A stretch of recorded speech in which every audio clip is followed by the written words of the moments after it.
को छुटकारा नहीं देता। उसके अंदर का आत्मिक ज्ञान, उसके अंदर का आत्मिक समझ जब मसीह का अस्तित्व ले लेता है, मसीह का रूप ले लेता है, वो आपका चंगाई देता है। और इसलिए मैं कहता हूं कि आपको जागरूक बनना चाहिए मसीह में। अगर अभी भी आप वचन की ना समझ में हैं, तो वो आपके लिए वहीं तक रास्ता है जहां तक आप समझते हो।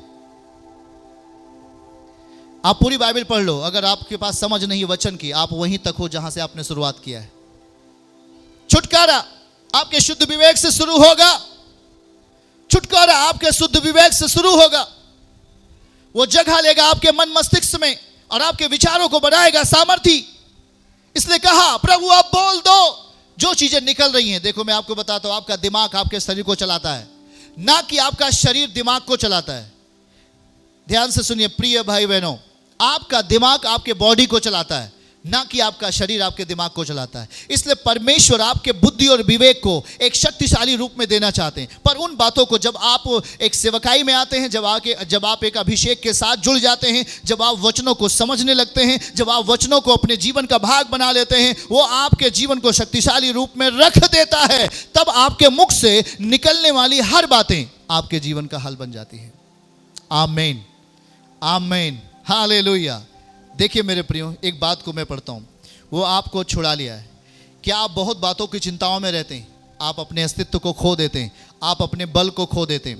भजन 94 अध्याय उसके 19 पद को पढ़ेंगे हमारे साथ। एक महत्वपूर्ण पद आपके लिए प्रभु कहना चाहता है। देखिएगा, सचमुच भजन 94 अध्याय 19वां आयत। आपके जीवन में चिंताएं हैं, और ये मैं नहीं कहूँगा कि किसी के जीवन में चिंताएं नहीं होती हैं। देखो, जब मेरे मन में बहुत सी चिंताएं होती हैं, और तब हे यहोवा, तब तेरी दी हुई शांति से मुझे सुख होता है। देखो, मैं ये नहीं कहता कि आपके अंदर चिंताएं नहीं हो सकती, हो सकती हैं। इंसान हैं आप, इंसान में हैं, आपको चिंताएं आ सकती हैं।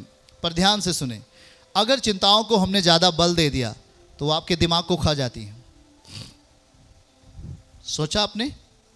अगर आपने चिंताओं को ज़्यादा बल दे दिया, वो आपकी चिंता, आपके स्वास्थ्य को, आपके जीवन को डाइवर्ट कर देती हैं, गलत रास्ते पर लेके चली जाती हैं। प्रभु कहता है, जब मेरे मन में बहुत सी चिंताएं होती हैं, तब हे यहोवा तेरी दी हुई शांति से, मतलब परमेश्वर आपको शांति देता है।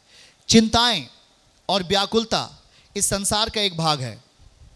बोलिए चिंताएं, हमारे साथ बोलिए, चिंताएं, व्याकुलता इस संसार का एक भाग है। और ये संसार का भाग हमारे आत्मिक भाग को मिस्टेक करता है, गलत करता है, उसे तोड़ देता है। इसलिए जब आप मसीह को जानते हैं, जब शुरू में आप यीशु को अब जब यीशु के पास आप आते हैं, तो आपको खोज होता है चंगाई की। ओ प्रभु, मेरा ये समस्या चला जाए, हे प्रभु मेरी ये दिक्कतें चली जाएं, प्रभु ये मेरी ये बीमारियां चली जाएं। सच में ऐसा होता है 99% लोगों को, और वो ऐसा करते हैं। 99% लोग शायद उसने अपने जीवन को परमेश्वर के लिए कुछ बचाव के रास्ते ढूंढने के लिए आते हैं। हाँ, प्रभु उनके लिए बचाव करेगा 100%, इसलिए कहता कि मैं अपनी शांति दूंगा। पर देखो, यहाँ पर जो चिंताएं आ रही हैं, मेरे मन में बहुत सी चिंताएं हैं, पर मेरे मन में मसीह नहीं है। चिंताओं के आपके अंदर, आपके मनों में, आपके विवेक में चिंताओं की जगह है, और वो चिंताएं आपके विवेक को खाती हैं, वो चिंताएं आपके विवेक को दूषित करती हैं, और एक दिन पूरी तरीके से उसे, बाइबल समझा रहा है कि उसे मस्क के समान, एक चमड़े के मस्क के समान उसे एकदम वो संकीर्ण हो जाता है, एकदम शून्य हो जाता है। फिर उसके प्रभु बता रहे थे कि उसमें दाखरस डालना बेकार है। अगर मैं उसमें दाखरस डालूंगा तो दाखरस भी और वो मस्क भी खराब हो जाएगी, क्योंकि वो उसका आकार छोटा होता चला गया। देखो, ऐसी होती चिंताएं आपके दिमाग में आती हैं। आप किसी बात को, चिंताओं को जब करते हैं, आप अपने दिमाग को शून्य बनाते रहते हैं, और एक दिन आप पागल जैसे हो जाते हैं और आप आत्महत्या करते हैं। अभी 3 दिन पहले शाम की सर्विस में थोड़े बहुत लोग थे, और वहाँ पर एक व्यक्ति आया, और उसके साथ में एक जन आया। उन्होंने कहा कि ये कल आत्महत्या करने के लिए जा रहा था, और ये मरने के लिए जा रहा था, पर मसीह ने उसको यहाँ पर लेके आया। ध्यान से सुनिए, वो आत्महत्या करने के लिए जा रहा था। किसी बातों को देख करके उसने अपने जीवन में, आप सोचते होंगे ये चिंताएं, ओ वाह क्या है चिंता, वो आप सोचते होंगे चिंता बहुत छोटी सी बात है। नहीं नहीं नहीं, ध्यान से सुने। हाँ, हर छोटी चीज़ों को शैतान आपके अंदर आने देगा और उसे बड़ा बना देता है, जब आप उसको अपना सोच विचारों में बल देने लगते हैं। कहते ओ ये काम नहीं हो रहा है, वो ये चीज़ें नहीं हो रही हैं, तो वहाँ पर शैतान अपना बल देता है और उसे एक प्रारूप दे देता है, उसे एक रूप दे देता है, जिससे आप परेशान हो जाते हैं। चिंताएं बहुत होती हैं, पर मसीह की शांति से लिखा है सुख होगा, पर हमें रोक देना है उस चिंताओं को जो संसार से आ रही हैं। आप किस विषय पे चिंता करते हो, हमें ध्यान देने की जरूरत है। क्या वो संसार की चीजें हैं? क्या वो संसार की उपलब्धियों के बारे में चिंताएं हैं? चिंताएं आपके दिमाग को संकीर्ण बनाती हैं और उसे छोटा बना देती है, जहां पर आपकी सोचने की शक्ति को खत्म कर देती हैं। पर कहो, ये चिंताएं मेरा कुछ नहीं कर सकती। बोलो तेजी के साथ, ये चिंताएं मेरा कुछ नहीं कर सकती। मैं चिंता नहीं करूंगा, मैं अपने विवेक में चिंताओं को नहीं रखूंगा, मैं अपने विवेक में मसीह को रखूंगा। आमीन, बोलो हालेलुया। जब आप मसीह में रखें, जब आप अपने विवेक में मसीह को आने देंगे, तो ध्यान से सुनो, आप जिस बात को सोचते हो प्रभु कहता है वो तेरे लिए हो जाएगा। ध्यान से सुनो, बाइबल क्या कहती है, यूहन्ना 14:27, इस बात को पढ़ो हमारे साथ। वो क्या कह रहा है आपके लिए? यूहन्ना उसका 14 अध्याय उसके 27 पद को हमारे साथ देखें। हालेलुया, जल्दी से लाएं। और यूहन्ना 14:27 में लिखा है कि मैं तुम्हें शांति देता हूं, मैं तुम्हें शांति दिए जाता हूं, नॉन स्टॉप, बगैर रुके हुए वो आपको शांति देगा। अपनी शांति मैं तुम्हें देता हूं, जैसे संसार देता है मैं तुम्हें नहीं देता। इसलिए तुम्हारा मन ना घबराए और ना डरे। हाँ, यही चीज करता है शैतान। लास्ट का वर्ड, आपके मन को घबराता है। आप विश्वास करते हो, उसके वचन पे चलते हो, फिर कहीं ना कहीं आंधी आपको ठोकर मारती है। बोलते हो, ओह मैं तो वचन को मानता हूं, मैं तो वचन पे चलता हूं, फिर ये आंधी और ठोकर कैसे?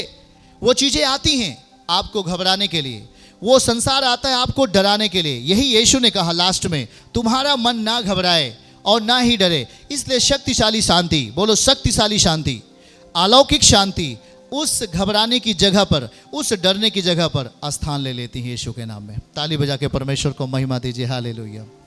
स्थान ले लेती हैं। आप जिस मन में घबरा रहे हो, आप जिस मन में डर रहे हो, उसी जगह पे परमेश्वर की शांति जाएगी और आपके कामों को अंजाम देगा यीशु एक सामर्थी रूप में। बोलो सामर्थी रूप में।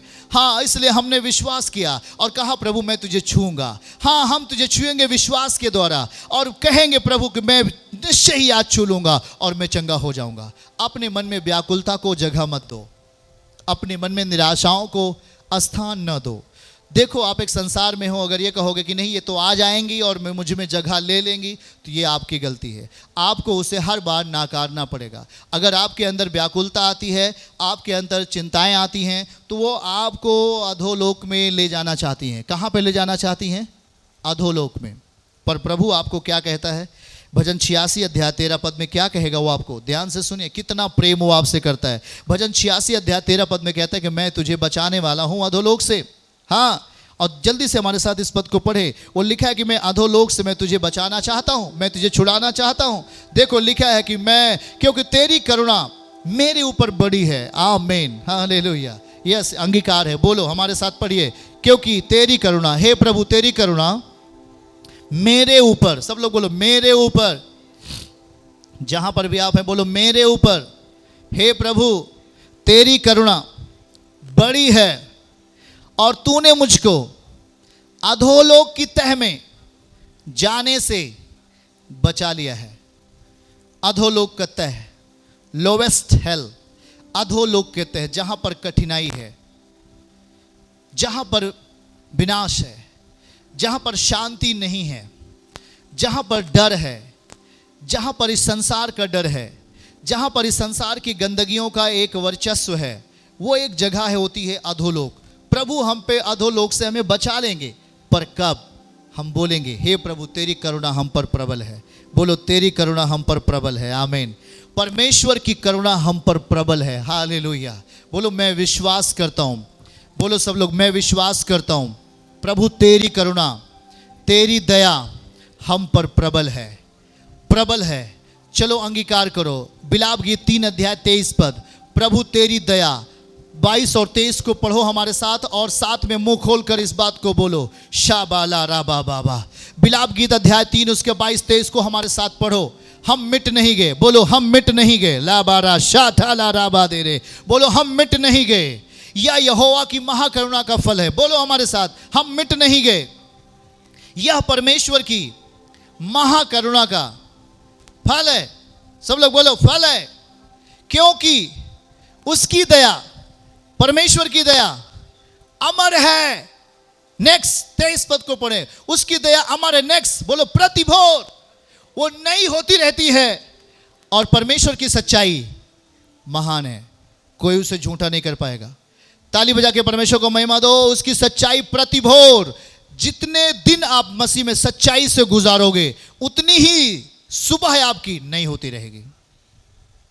सच्चाई महान है का मतलब यही हुआ, जब उसकी सच्चाई महान है, उसकी सच्चाई आपके हाथों में है, उसकी सच्चाई हमारे हाथों में है। और जब आप इस सच्चाई में जीवन जियोगे, प्रतिदिन आपकी सुबह, प्रति भोर आपकी सुबह नई होती रहेगी। ताली बजा के परमेश्वर को महिमा दो। हालेलुया। चर्च की सभी प्रार्थनाओं को और परमेश्वर के दास के द्वारा टीचिंग सुनने के लिए और अपडेट्स को जानने के लिए हमारे इस चैनल को सब्सक्राइब करें और साथ में बेल आइकन को दबाएं, ताकि जब भी लाइव प्रार्थना हो तो सबसे पहले आप देख सकें।